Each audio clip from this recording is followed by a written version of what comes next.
Morning everyone, welcome back to my channel new blog. তোমরা সবাই কেমন আছো? আশা করি ভালো আছো। তোমাদের ভালোবাসায় আমিও ভালো আছি। আজকে শনিবার আর এখন বাজে সকাল 9টা। আজকের ব্লগটা আমি এখান থেকে স্টার্ট করি। আজকে কী যে দেরি হয়ে গেল ঘুম থেকে উঠতে, পুরো 8টার সময় ঘুম থেকে উঠেছি। যেখানে আমি 8টার সময় অন্যদিন আমার অর্ধেকের বেশি কাজ হয়ে যায়, তারপর তোমাদের দাদাভাই ঘুম থেকে ওঠে, তারপর আমি চা খাই। কিন্তু না, আজকে ঘুম থেকে উঠে আগে গোপুসোনাকে তুলেছি, তারপর এই মাত্র এই দেখো চা হাতে নিয়ে বসে আছি। যদিও আজকে আমার কাছাকাছি কিছুই নেই, শুধুমাত্র ঘরটা মুছবো, দিয়েই স্নান সেরে নেব। অনেকটাই লেট হয়ে গেছে আজকে।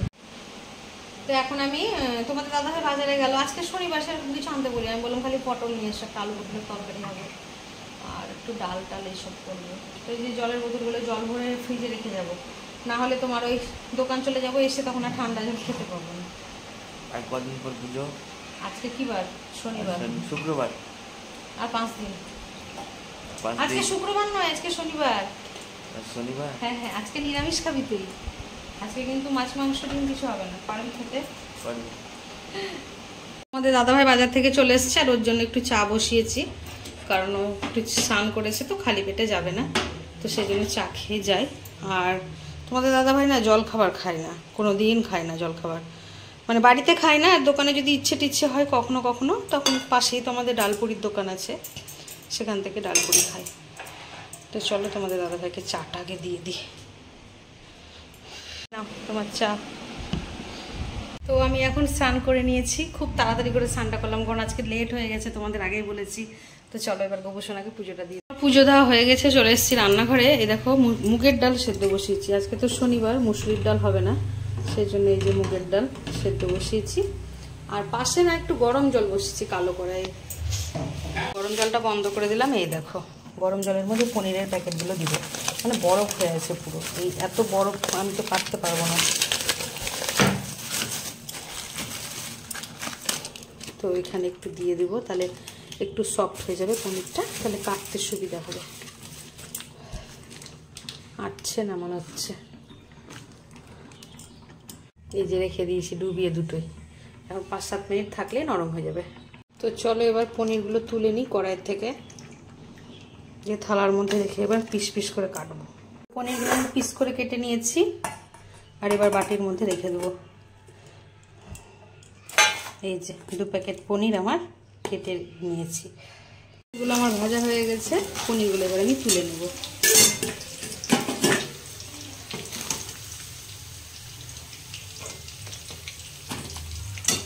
তেলের মধ্যে ফোড়ন দিয়ে দিয়েছি গোটা গরম মশলা, তেজপাতা।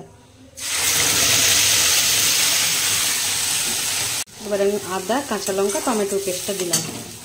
এর মধ্যে আমি এখন জিরে গুঁড়ো দিয়ে দেবো একটু। আর আজকে আমি এই তরকারিটায়, পনিরের তরকারিটায় হলুদ ইউজ করবো না। পরে বেটে রাখা কাজু আর পোস্ত আর চারমগজ এই পেস্টটা এর মধ্যে দিয়ে দেবো। কাজু পেস্টটা দিয়ে দিলাম। এখন রংটা কি সুন্দর হয়েছে দেখো। আরও বেশ খানিকক্ষণ কষিয়ে নেব, দিয়ে জল দেবো। জল ফুটে উঠেছে, এবার পনিরগুলো দিয়ে দেবো। নামাবার সময় অল্প একটু গরম মশলা করে দিয়ে দেবো। পনির খেতে আমি খুব ভালোবাসি, তোমাদের দাদাভাইও খায়। আর ছেলের কথা বললাম না, কারণ আমার ছেলে সব কিছু খায় না। ফ্রিজের মধ্যে একটা বেগুন ছিল, সেই বেগুনগুলো একটু ভেজে নেব। গরম ভাতের সাথে বেগুন ভাজা খেতে ভালো লাগে।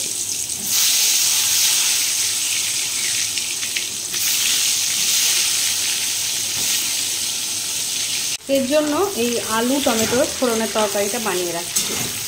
এসে যাবে পরোটা বা রুটি, যাই হোক একটা কিছু করলেই হবে। রান্না হয়ে গেছে, এখন তোমাদের দাদাভাই আসবে, আর ছেলে খেয়ে নিয়েছে। ছেলে আবার অনেক কাজ করে, কারণ ছেলে জানোই তোমরা যে ছেলে খেয়ে দিয়ে যায়, আবার তোমাদের দাদাভাই আসবে, ওই জন্য ছেলেকে স্কুলও পাঠাতে পারছি না এখন। মানে এখন তো পুজোর টাইম, ছুটি হয়ে যাবে কাল থেকে ওদের স্কুল, কিন্তু এই বেশ কিছুদিন হয়ে গেল, 10-12 দিনের বেশি হয়ে গেলাম, কিন্তু স্কুল পাঠাতে পারলাম না ওকে। এই শুধুমাত্র দোকান লাগাবে না তোমাদের দাদাভাই, খেতে আসবে, এই সব কারণে আমি স্কুলটা পাঠাতে পারলাম না। আর বাবা তো খুবই ব্যস্ত, কারণ আমাদের পাড়াতে পুজো, সেটা তোমাদের প্যান্ডেলে আমি দেখিয়েছি যে প্যান্ডেল হয়েছে। পাড়াতে যেহেতু পুজো, আর বাবারা সিনিয়ররা মিলে সব পুজোটা করে, তো তার মধ্যে বাবা হচ্ছে ক্যাশিয়ার। বাবার অনেকটাই চাপ, এই পুজোর টাকা পয়সা এটা ওটা নিয়ে হিসাবে, সেই জন্য বাবাকেও সবসময় দোকানে ডাকতে পারি না। এই বছর হচ্ছে আমাদের 3 বছরের পুজো, এই গত 2 বছর হয়েছে, আর এবছর নিয়ে 3 বছর ধরে বাবারাই পুজোটা করছে। আজকে পুরো প্যান্ডেলের ওই দিকটায় লাইটিং হচ্ছে, তো যখন আমি খাওয়া দাওয়া করে বেরোবো তো লাইটিংটা যদি হয় তো তোমাদেরকে দেখা। লাইটিং তো এখন বুঝতে পারবে না, এখন তো দিনের বেলায় লাইট জ্বলবে না, তো যখন লাইট জ্বলবে তোমাদেরকে দেখাবো। এই যে তরকারি আলু পটলের মা বানিয়েছে এটা, আর এই যে এটা পনিরের তরকারি, মুগের ডাল, আলু সেদ্ধ, মাখবো আলু সেদ্ধটা কাঁচা লঙ্কা দিয়ে, বেগুন ভাজা। তো তোমাদের দাদাভাইকে এখন পনিরের তরকারিটা দিই, খাবে।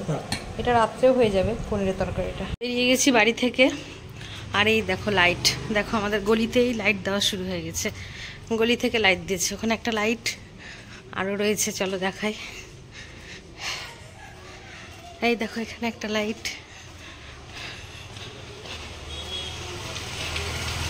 এই যে গলি থেকে রাস্তায় চলে এসেছি, আর ওই দেখো প্যান্ডেল সেজে উঠেছে, কত মজা লাগছে দেখে।